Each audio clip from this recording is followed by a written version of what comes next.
हाँ यही लोटा ले जाए नहीं भैया देखो लोटा ली लोटा फ्री बा हई सब पैसा लागी ठीक बा कौन फूल चाहिए धतूर वाला कोई वाला हई वाला चाहिए ले ले ले हाँ यही प्रसादी ले ली भैया प्रसादी कैसे भैया? हाँ प्रसादी कैसे बा? तो 20 रुपए नारियल नारियल बा 40 रुपए नहीं बाबा के तरफ लेके जाए ठीक है। प्रसादी चाहिए 20 रुपए लागी ना ना ना 15 रुपए ना लागी का प्रसादी ले ले ले ले काला चाहिए भैया 50 रुपए लागी काला के महाराज देखी काला छू के देखी कैसन बा 30 रुपए दे 30 रुपया क्या 40 रुपए दियो हाँ भैया क्या चाहिए लड्डू चाहिए कि प्रसादी चाहिए ये शंकर लड्डू हो लेके जाए 120 रुपए किलो बा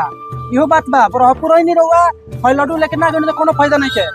लेके जाए महाराज 120 रुपए किलो पहले आधा किलो दे 1 किलो आधा किलो भाई भैया माला ले ली भैया हाँ भाई घड़िया चाहिए 100 रुपए परी ए मरते ही 100 रुपया सब तरह का लगाता